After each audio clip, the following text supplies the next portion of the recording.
Hi everyone, I wanted to join in on a few kind of things that were going on booktube right now. One of those is diverse-a-thon. I know there's also a slow-a-thon going on, and Banned Books Week is from the 25th to the 1st, I believe. And I decided to sort of combine all of them into a TBR of some sort of what I'll be reading the next few weeks. They all really have the same general themes and want to accomplish the same goals. So after I heard that people are putting together a diverse-a-thon, read-a-thon, I connected it with Banned Books Week, which I had already started doing some research into what I would be doing for that week.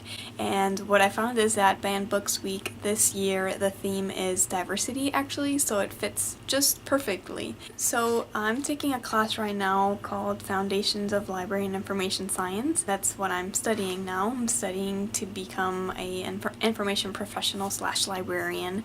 That's how librarians want to be called these days, apparently, according to this course. We have defined in this class that diversity has a kind of two-pronged definition, and the first part of that is that diversity is a recognition of composition and an exploration of differences. Part two of that is that diversity means opposing unfair forms of exclusion, prejudice, and discrimination. Along with opposing it, it also means that we acknowledge that these three things still exist in our world, in our society today. It's our job to really upend these realities and for reading to be a facet of that. So I went through some of the list of books that have been banned recently. From the ones that I wrote down that I had read from those lists, basically all of them had diverse content. So I found Fun Home, which I read, I believe, in the spring or summer, and Persepolis, which I read part 1 and 2 of that series as well, and also Absolutely True Diary of a Part-Time Indian, which I read in the springtime, and lastly Saga, which I had no idea Saga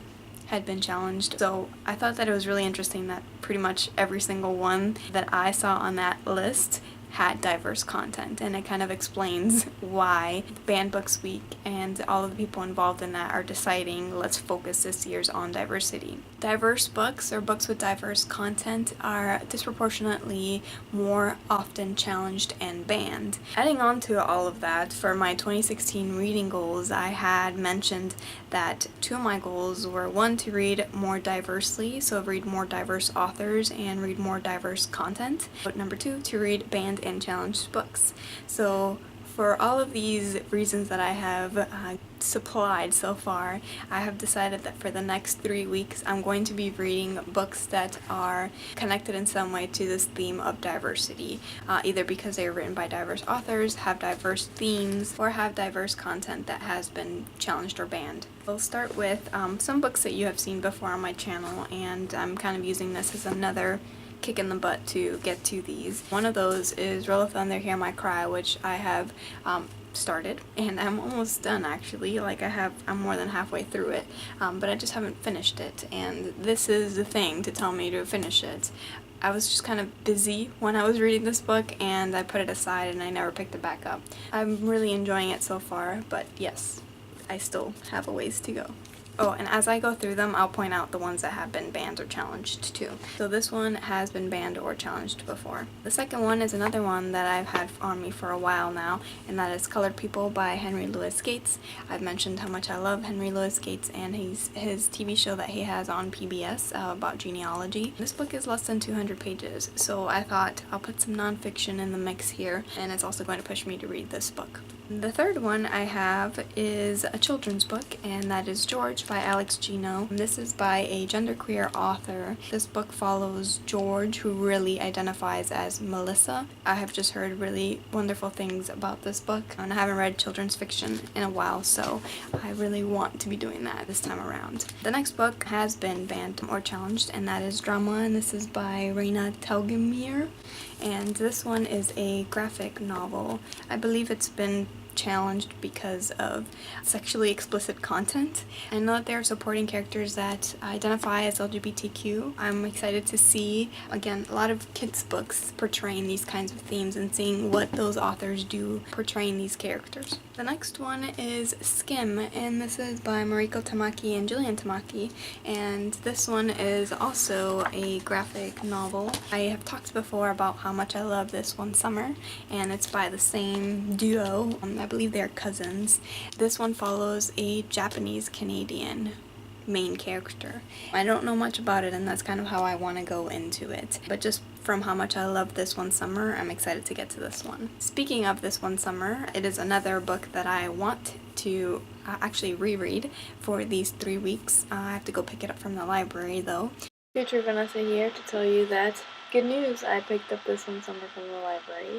This One Summer has been challenged before. It has been challenged even in Florida, so my state. It's kind of like strange that it's here in this state. I just remember loving This One Summer so much, and I just would like to reread it. I believe I read it a year ago now. So I think those are some of the books in my TBR. I don't know if this is going to kind of change. Future Vanessa here again to say that this has changed. I have added one more book onto my TBR, and that is Esperanza, renace, which is Esperanza Rising in Spanish. One of my goals this year was to read in Spanish, right? You guys remember that? And I haven't done that yet. I also thought it would be great to add this to my Hispanic Heritage Month reads, which I mean Hispanic Heritage Month is coming up, and I have nothing picked out for that or have any idea what I want to read for that, so I thought this would be a great thing to add to it. This is a pretty well-known book, and it came out a while ago, and it's for young adults. So the text is kind of big, which is pretty good because I don't know how I'm going to be doing reading it in Spanish, so good luck to me. I really enjoy how there aren't any real challenges or sprints or anything like that, and it will go hand in hand with Slow-a-thon. That read-a-thon is more about reading high quality, taking your time, and really grasping all of the themes and discussions in these books. So I think it goes hand in hand. So it's all together here, diverse-a-thon, Slow-a-thon, and Banned Books Week. So the next 3 weeks are going to be lots of fun. I will get back to you about what I thought about these books. Thank you so much for watching my video, and I will see you in my next one.